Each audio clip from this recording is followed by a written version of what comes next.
Ian, first of all, welcome to Greenock Morton Football Club. How proud are you to be appointed manager of the club? Yeah, exceptionally proud to be here. It felt like a long few days since Friday, I think it was. So finally good to get in here, get to meet new people, see new faces. Yeah, when the opportunity first came up to become the manager here, what really stood out to you about the club? Yeah, it was a well-established traditional Scottish club. There's no question about that. I've been here many times as a manager, not particularly too many as a player that I can recall, but certainly as a manager, I've been here a fair few times.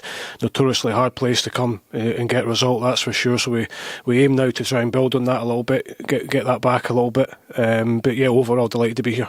Yeah, you mentioned there obviously the announcement came Friday. You had your first chance to take in a match on Saturday. Yep. What did you make of the match and what can you take from it? Yeah, obviously a disappointing end to the game. You know, when you lose a game in that fashion, in that manner, there's no other thing to feel other than disappointment. So I think the supporters would have felt that from being 2-0 up, playing really, really well in the first 45 minutes, getting a wee bit tired as the game went on, and losing in that cruel way that happens. But a huge learning curve for myself as well as the players. Good squad in this division. You know, there's not a lot between the squads this season. I certainly think our squad's competitive at the very, very least. But you know, we just need to maybe turn those opportunities that have been arising throughout the season for us and make sure we go over the line in games. You of course joined the club with a wealth of experience in both your playing career and management career so far. You obviously had a lot of success in your last position at Raith Rovers. At Morton, what does success look like for you in the short term and long term?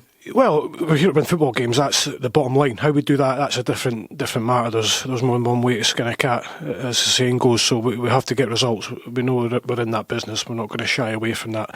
We'd love to do it in a free-flowing, great fashion every single week. Unfortunately, it's not that easy. We're up against good sides. We're up against good managers, clubs that have all got the same aspirations of us. But finish as high as we can this season in the league. Where that be, we don't know yet. But it certainly won't be for the want of trying. And we'd love to get in the playoffs if we can, which is, I believe, is still firmly there for us to take, but we know we need to start winning more games.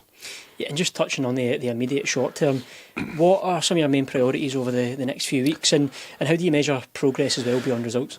Yeah, well, we want to see improvement in players across the board. I think that that comes part and parcel of trying to win games. It's not, we're here to win. That's what the drug that we like and fuels us. But we also want to see players progress, young players, older players. It doesn't really matter to me. Try and help them out on the pitch. Try and help them on the training ground as well, and make sure that they're working in an environment that they're enjoying. Again, you do that by training hard and trying to win the matches. Yeah, and you've obviously been involved in this league a number of years and a number of seasons, but For fans that maybe aren't too aware, how would you describe your philosophy and what can fans expect to see on the pitch on a match day? Again, it changes as you get a wee bit older, a bit more experience, depending on the club you're at as well. Like I said, there's more than one way to skin a cat, and we have to find the formula that works for us. That will take a little bit of time once we assess everybody individually and we assess everybody together. But yeah, look, I think it was well documented at Raith. We were fairly attacking and fairly easy on the eye. So we aim to do that again, but it took us time. Rome's not built in a day. As I say, our immediate goal is to win the game on Saturday against a really good Dunfermline side.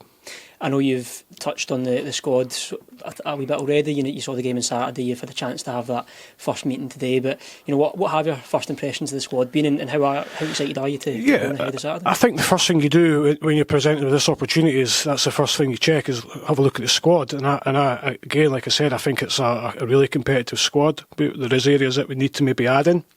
Areas we need to be brighter in, areas we need to be better at. It's as simple as that. So we'll do that over the next few days. We'll try and get the right 11 on the start on Saturday against Dunfermline. Try and get a bit of consistency in our play. Try and get a few points over to the players from what we're looking for, and hopefully that will bring results.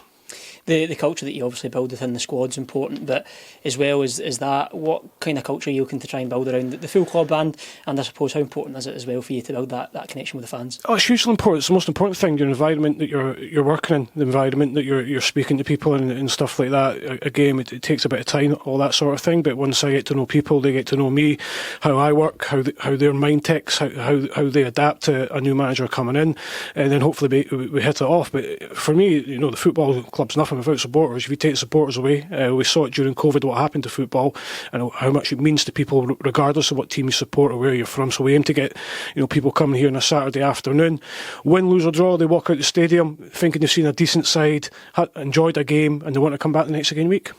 And on the side of the coaching staff, we saw as part of the announcement on Friday that Gary will, of course, come in as your assistant manager. But we have obviously seen the addition of Bill Orr as well. Bill was part of your coaching staff at Raith Rovers. Yeah. Can you just tell us a bit about his addition? Yeah, well, Bill came into Raith Rovers in my second season there. Really didn't know Bill up until that point, but soon got to trust him 100%. And not just that, his knowledge of football is really, really high. Helps me out with a lot of things that I can't do, so compliments me fairly well in that department. And he was my first port of call when I was offered the job. We've talked a lot over the last 18 months since we both left Raith at the same time, really. So yeah, delighted to get Bill in. Like I say, his contacts in the game are really, really good, and he brings to the table what I can't.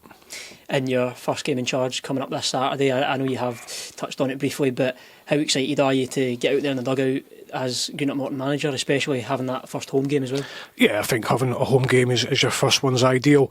Again, that's why we're in football. We want to get out in that dugout. There'll be times when we're tearing our hair out, and we make mistakes, but there's nothing like that on a Saturday afternoon or waking up on a Saturday morning, getting that feeling of anticipation, excitement of not knowing what's around the corner, and then ultimately all your week's work going into the game on the Saturday. And just finally, what would your message be to the supporters ahead of this weekend and further forward as well? Yeah, clues and title support. We need all the support we can get. We need all the help we can get from the stands. Like I say, I've been here many, many times where the supporters have made it intimidating to come here and try and get a result. And there's no doubt in my mind, as opposition manager, they made our life very, very difficult. So I urge the same. Support our guys and make it as hard as you can for the opposition.